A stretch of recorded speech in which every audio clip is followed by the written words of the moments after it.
Hey everybody, my name is Stephen Chukumba. My pronouns are he, him, and his, and I'd like to welcome you to the inaugural edition, the special South by Southwest edition of Voice of Dads, a podcast where we talk all things dads of gender-expansive children. I am here with our first guest, who is also a subject of our full-length feature that premiered here at South by Southwest on Saturday, March 14th, to a full crowd of people who saw our film, which is a follow-up to the Emmy Award-winning Netflix special of the same name, The Dads, which premiered here as well at South by Southwest, March 13th, 2023. So this is a full circle moment for us, and we're gonna have a conversation today with Ed Diaz, one of the dads, and figure out how he felt about seeing himself on the big screen. So if you're ready to go, come along with us for a ride. Stephen Chukumba, Voice of Dads, let's get started. So Ed, you just saw yourself 20 feet tall on a screen in the theater.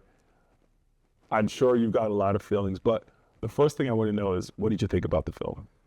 Oh, Stephen, I mean, I really loved the film. I love the way that, our different stories were interwoven, and, it kind of just, it showed our kids at different ages too, a kid that maybe comes out young, grows into like a trans adult, right? And I think that that's important for people to see, because, you can obviously see, like what you see isn't lie, right? Right. And so like there's truth in that. Right. And I mean, when, there's so much dishonesty out there and just like cruelty, and like there's this kind of blind hatred towards, this group as a whole, you kind of miss the humanity, right? So it's interesting you say that, because when I walked out of the movie, and I've seen this thing like 30 times, like I'm a producer of The Dad, so not only am I a subject, but I'm also in the film. But it's not about me, it's about you. So Ed, you've just seen the film. This is your first time seeing it. Like, what did it feel like seeing yourself on the big screen? Well, I'm glad I got to see it twice, because at the premiere, I mean, it was very much, I was talking to Wayne about this. I mean, I think it was very, a little bit of shock kind of, I mean, and so, I mean, I was taking it all in. And I mean, I thought, it was really, I thought the way it was framed and it's concise. It contained just enough of like our stories, I think, to really resonate with people, because, I mean, it's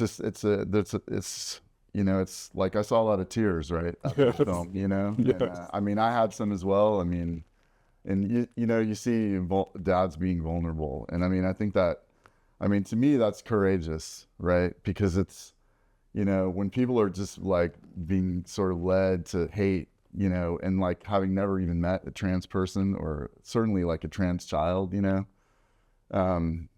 think that it's powerful what we're trying to do here. Absolutely. Absolutely. I know that the first time I saw myself, and I only had to look at myself for like 11 minutes, right?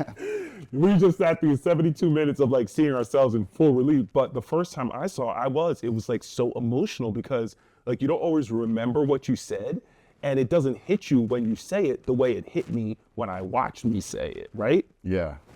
So what were some of the things that people said that like after the movie? Because that was the thing that got me, the way people were like walking up to us after the movie, like, oh my God, thank you.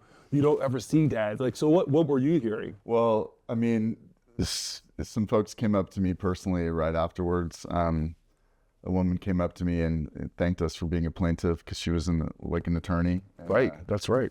And that was, that felt really powerful to me too, because, that's, I mean, it's hard to know, like, if, what you're doing is doing anything, right. Especially Absolutely.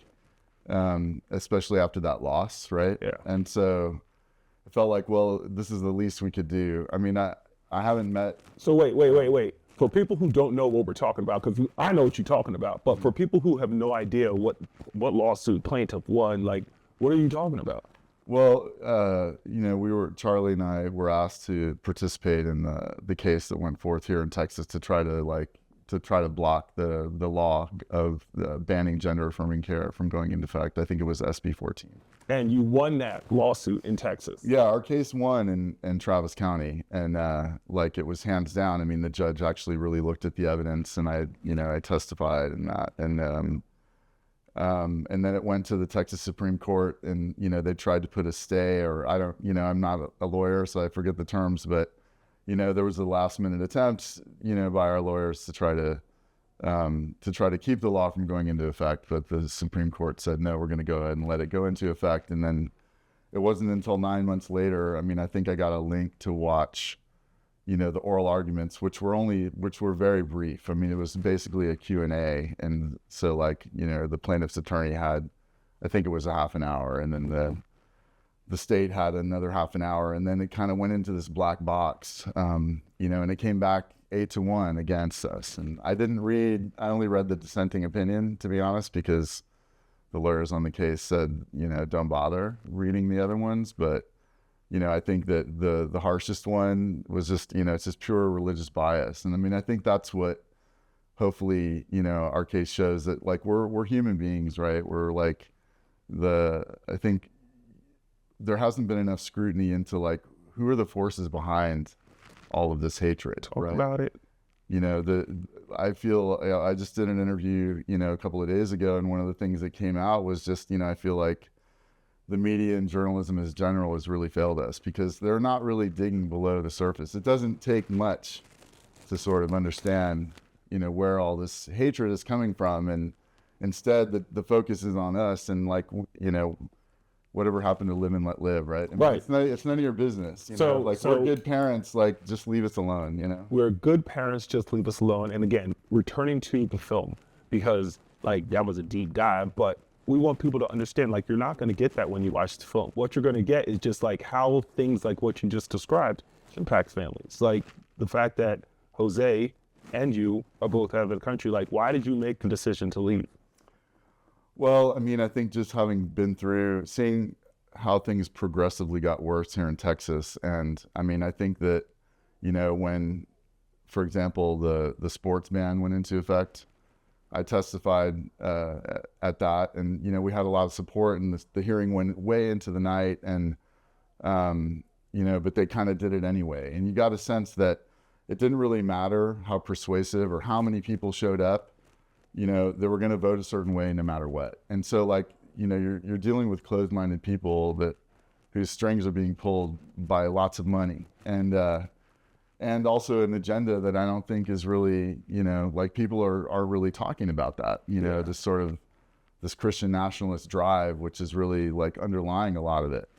And for us, Texas has been my home. I was born in the state, so but for Charlie's sake, I just felt we have to get her somewhere safe. Absolutely. Now, speaking of Charlie, she was one of the people on screen that stole your heart. What did it feel like to see her just living through that and seeming like it's not done irreparable harm to her?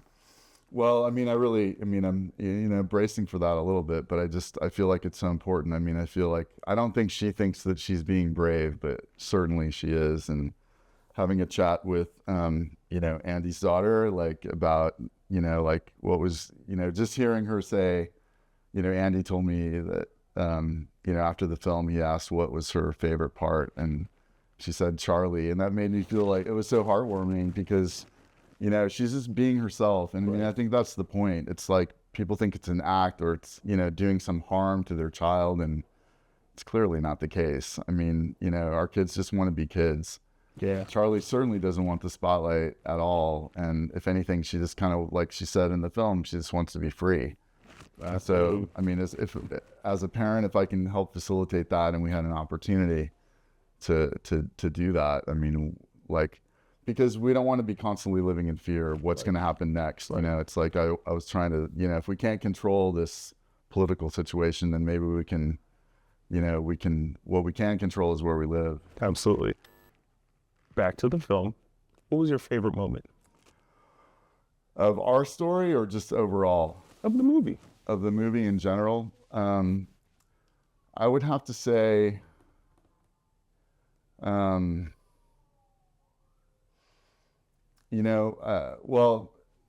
after last night's after last night's viewing, I was sitting next to Wayne, and I I think I was really appreciative sitting next to him. I looked over, and I hope he doesn't mind me saying this, but you know, it's like when his story was showing on the screen, I just looked over and he was, you know, isn't Wayne crying? He was crying. When isn't Wayne crying? Of course he was crying. Yeah, and I guess what it made me feel is that like I so appreciate, you know, that like we have this, you know, this mentor, right, in Wayne, who's like has been very he's given so much, right? Absolutely. This battle. And so that, to me, that's inspiring. It means that, you know, it's like I can't just rest, right? Like we have to keep this up because we really just need, you know, everyday people to kind of join us and you know, stop the insanity, so to speak. Absolutely. Because you know, it's like, and one of the things, I guess, like honing in more directly, you know, he says right at the end of the film, you know, it's like, I love everybody, right? When he's, you know, I think he's like driving his truck or something. And I think that's really important because as a mentor for me, you know, I don't ever see Wayne lose his cool. And I feel, you know, he tries to engage people one-on-one, and it's like he is like a bodhisattva or something. You know what I mean? It's like he is really like a peaceful guy. And he's like fighting every day, right? For this. Okay. And it's like, I mean, you know, if I can aspire to be like that, then that, you know, that to me is really beautiful. Yo, Wayne is a OG proper. And I love that you said seeing him looking at the screen, emoting, knowing that he's still in the fight was inspiring because it's inspiring for all of us. Like he literally is the reason we had the very first retreat. Yeah. Yeah. I mean, you know, I remember, you know, meeting him here in Austin, like at the Capitol, and, you know, I think it was Frank that introduced me to him and told me his story a little bit. And he's, you know, he's very humble. He's very kind of unassuming and, you know, he wasn't real super chatty the first time I met him, but yeah, and just to learn more and more about him and, you know, the history of the case that they fought and just like how they didn't give up, you know. And I think that just seeing his ability to kind of just maintain that, you know, not let the hatred, you know, corrupt that like pure heart that he has. Absolutely. You know what I mean? And that to me is really, it's important because, I mean, I think, you know, hopefully that wins. People will see that because, you know, our opposition is, you know, they're full of vitriol and hate. And I mean, it should be so obvious. It really should be. It really should be. So let me ask you, what's one thing you hope people take away from this film after they see it?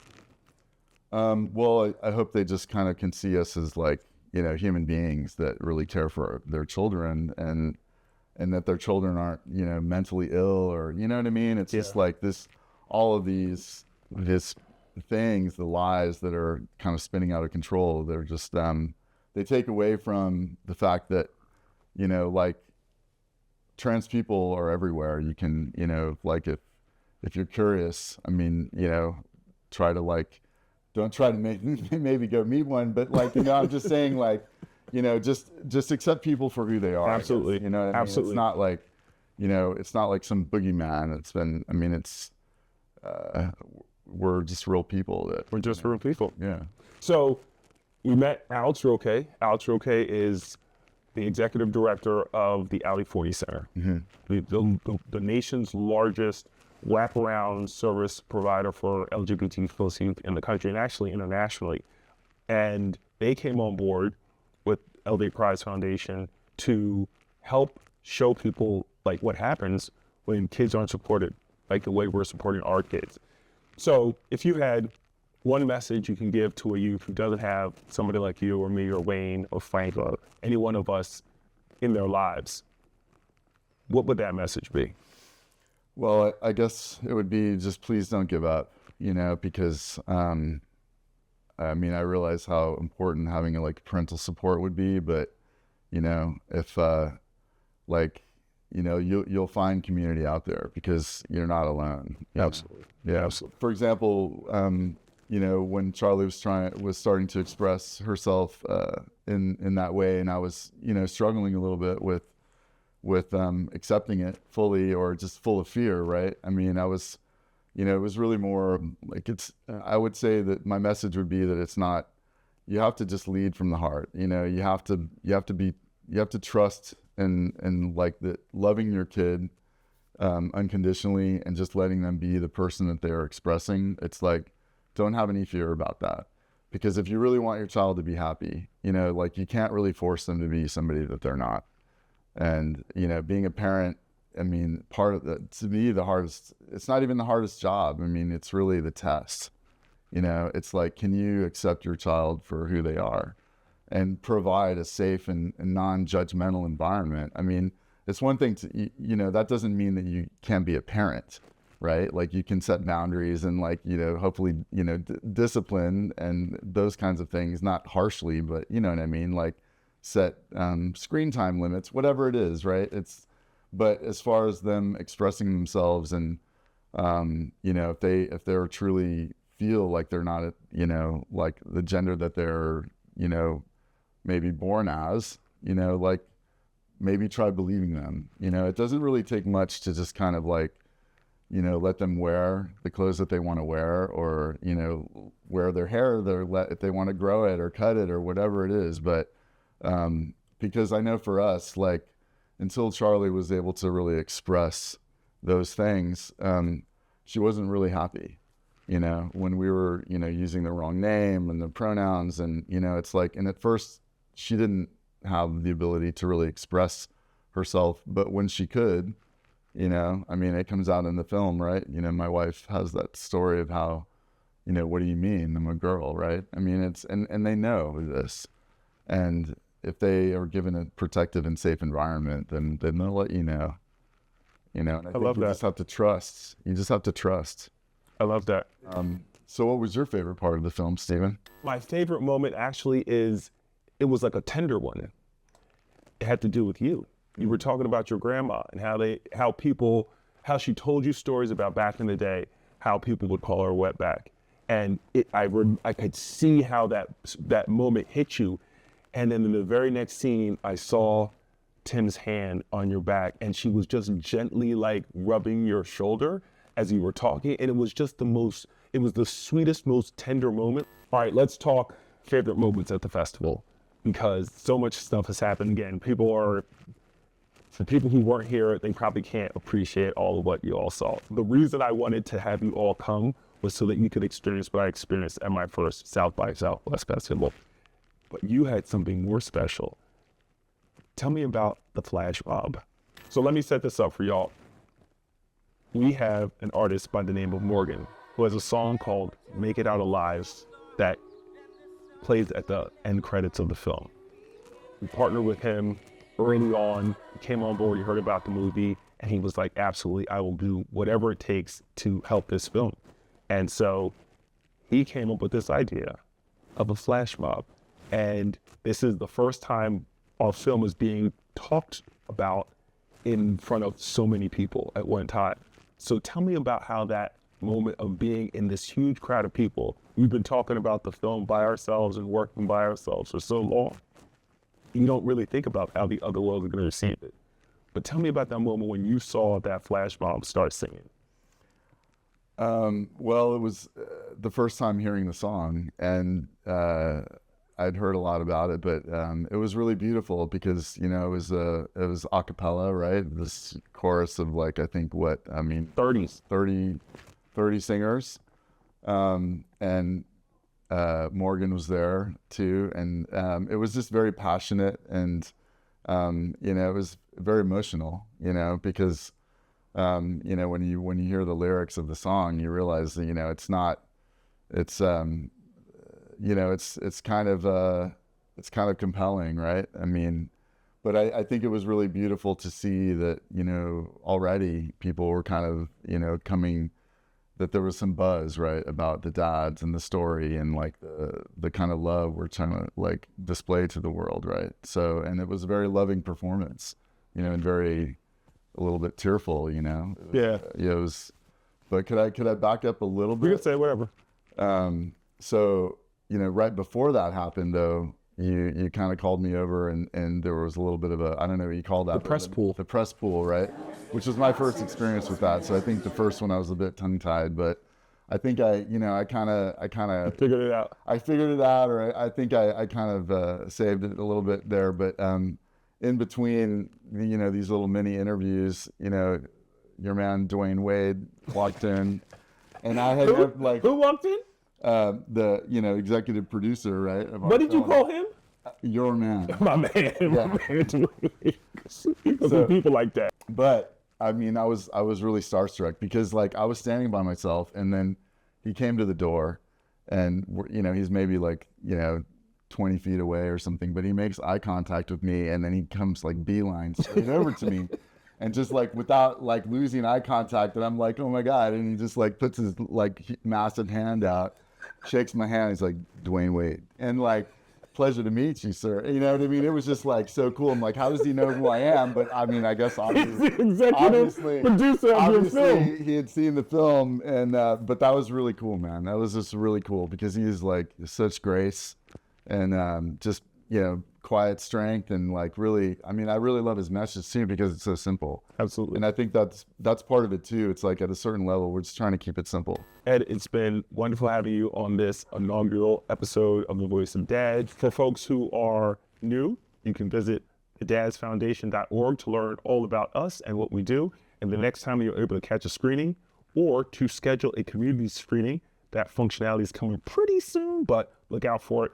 Ed Diaz, love you, man. Thank you for having me, Stephen. It's an honor to be the inaugural guest on the program, and I wouldn't have missed it. I live for getting together with the dads because we really support each other, and it's important to me.